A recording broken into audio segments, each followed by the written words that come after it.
Courage is being scared to death, but saddling up anyway. It's one thing to dish out some profound wisdom and another to live by it. And few people really put actions to words like this more than the Duke himself, John Wayne. But there is a little more to it than that. He was the face of America's new wave, the biggest star in the sky thanks to some bittersweet timing, not caught up in real conflict but telling the stories of those who were. Turns out the real Duke is a man just like the rest of us. Howdy, pardner. I am your host, Nostalgic Nick, here with the complicated, contradictory story of one of America's most impactful icons. We'll be basking in his triumphs, the full story of his involvement in World War II, the Duke's regrets, and the cruel end this legend faced. If you enjoy our deep dive, please give it a thumbs up and subscribe to our channel so you never miss a video. Now, without further ado, let's set off into the wild blue yonder of yesteryear.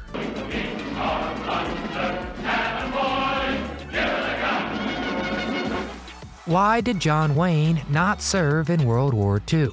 It's nigh impossible to visit the Western genre and not so much as think of John Wayne. The two are as synonymous as it gets. But why him? Well, it turns out part of it was all about timing. As the 30s turned to the 40s, Wayne was turning into a promising star, thanks to Stagecoach and his budding partnership with director John Ford. Then came December of '41, and America needed men to fight. Plenty of entertainers answered the call to arms. Elvis even joined the army in '58, even if it was more of a publicity stunt. So why not John Wayne? Well, this is one of the most talked about points of Wayne's life, and the sequence of events that would lead to the nickname the Draft Dodger plagued his career. Wayne did not enlist, and instead filed for a 3A draft deferment, which basically means if a sole provider for a family of 4 enlisted, it would cause undue hardship. Now the why. Without getting into his head, we can only speculate. One popular theory is that Wayne worried about his career, fearing he'd be too old to be a big star when he returned. Another theory paints a more romantic picture, alleging a romance between Wayne and actress Marlene Dietrich, who also went overseas to help soldiers and even run some covert operations. Bearing, mark. Bearing, 346. Range, mark. Range, 900. Final bearing, mark. 348. Set. Stand by. It also just so happened that the war and subsequent draft cleared the arena, so to speak, of the leading men competition, giving John Wayne plenty of space to show off his skills at his craft. Well, he proved himself, and he put forward such powerful performances in World War II films that when the military changed his draft status to 1A, fit for duty, the government intervened on John's behalf. You see, at this point, he was a valuable acting treasure whose war films provided their own kind of support the way munitions would too.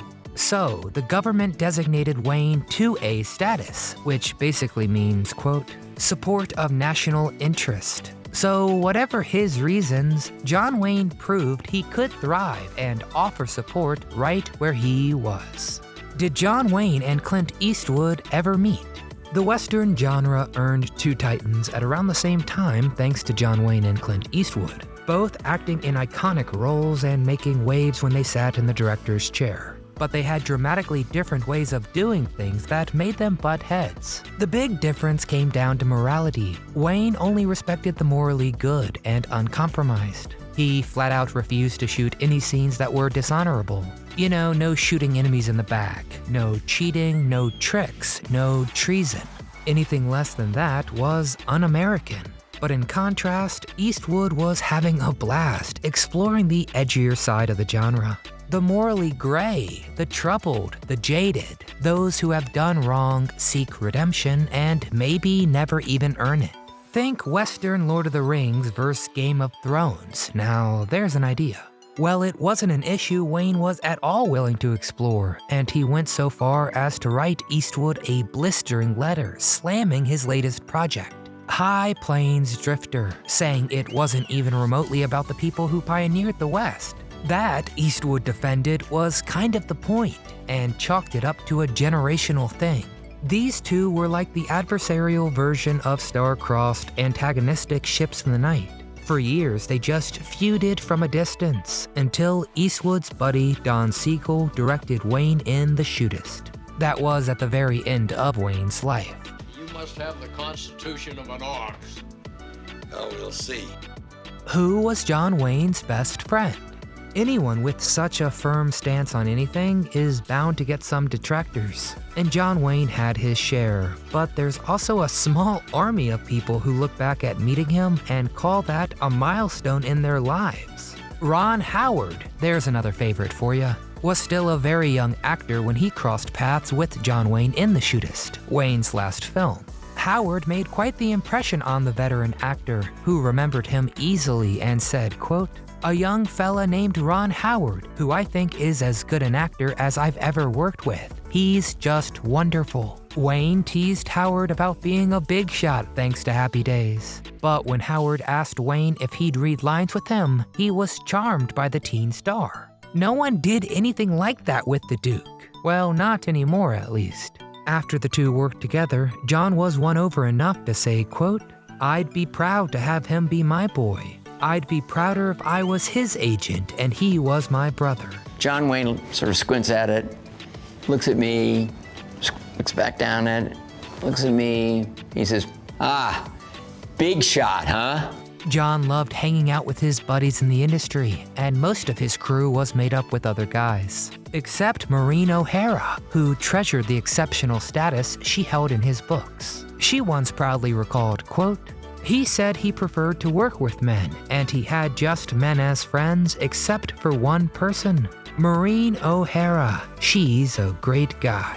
But it was character actor Ward Bond and director John Ford who were his enduring, lifelong buddies and confidants. Technically, Ward drove John crazy when they traveled together, but Ford knew they had a lot of core similarities. Both were open and honest and never sought the spotlight for the sake of fame. So he kept them paired together whenever possible. Turns out he was right to do so, because Wayne later wrote, quote, "Over corn whiskey and a few nocturnal escapades, Ward and I became close personal friends. And that friendship lasted until the day Ward died over 30 years later."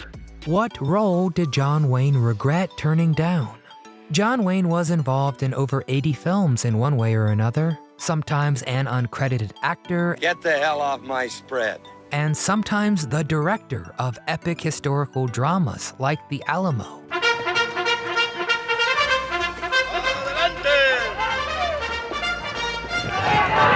But there is one that got away. One big harbored regret. While Wayne was rising in the ranks, starring and directing his own stuff, so was Clint Eastwood.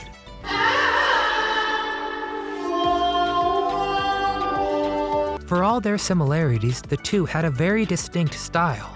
Like Superman and Batman, both heroes with different vibes. Eastwood's vibes didn't always click with John, and it didn't help when Eastwood got a career-defining juggernaut of a role that could have been John's. Another iconic entry in the history of Western films, Dirty Harry. Frank Sinatra was offered the lead role first, and Old Blue Eyes accepted, only to walk away. Then they turned to John Wayne, who wasn't too thrilled about being anyone's second choice. And so he turned it down, and the role went to Clint, continuing it through 5 films. John Wayne was a proud man, understandably so, but he knew when he made a mistake. He outright said, quote, "I made a mistake with that one." John Wayne would pick and choose roles throughout his career, some choices better than others. A lot of it had to do with his status as what his wife Pilar called a super patriot, vetting all the roles and only taking what was totally honorable and heroic. So when yet another rising star, Steven Spielberg, started recruiting for his film 1941, all about a humorous take on the aftermath of Pearl Harbor, Wayne slammed it as un-American, quote, drivel. How many wives and children did John Wayne have? The Duke was married 3 times and had 7 kids. He married and divorced Josephine and then Esperanza, but he stayed with Pilar from 54 to the end of his life. He had 4 kids from his first marriage and 3 from Pilar. With a legacy as strong as Wayne's, of course a bunch of them also got the creative bug just like Dad. His son, Ethan, was sometimes billed as John Ethan Wayne, and he led the 1990 remake of Adam 12. His other son, Patrick, caught Dad's strong work ethic, appearing in 40 projects, 11 of them with his dad. Wayne's own granddaughter, Jennifer, who he never got to meet, is a successful country singer, performing with the band Runaway June, famous for the hit song Buy My Own Drinks. I can buy my own drinks, I can pay my own tax. What was the cause of John Wayne's death? Wayne put his all into everything, giving Americans something to admire and aspire to. If I can't teach you one way, I'll teach you another. But I'm gonna get the job done. Both in his films and his personal life. That meant Wayne, for 15 years, stayed locked in a grueling on and off battle with cancer. In 1965, Wayne had surgery for lung cancer, and decades later he had open heart surgery. In 1979, he was hospitalized 3 times. The doctors found tumors that had them remove parts of his stomach, a procedure that took 9 hours. Doctors worked tirelessly with chemo to fight Wayne's cancer, but on June 11, 1979, John Wayne died. The cause of death was stomach cancer, and he was 72 years old. The Duke was surrounded by family when he rode off into the sunset one last time, telling his daughter, quote, "You're my girl, I love you." But as we know, John Wayne left a powerful note in every possible way. As far as public appearances go, he was last seen at the Academy Awards, where he thanked a standing ovation with the words, quote, "That's just about the only medicine a fellow would ever need." His last film words were a demand for the best whiskey in the house. Thank you, sir. I'd say that's worth a fine toast, wouldn't you? John Wayne was a man who didn't always live by the wisdom he imparted, but he made sure to do everything he could to encourage others, inspiring a whole generation with this vital advice. Tomorrow is the most important thing in life. Comes into us at midnight very clean. It's perfect when it arrives. And it puts itself in our hands. It hopes we've learned something from yesterday. So now we gotta hear from you all. Which was your favorite John Wayne film? What is a great, lesser-known John Wayne film? Maybe one that some others haven't seen. Get in the comments and tell us all things John Wayne, and hey, tell us who we should cover next. Before you ride off into your sunset, please give this video a thumbs up, it really helps. Subscribe to our channel so you never miss a memory. And from all of us here at Do You Remember, we want to thank you for watching.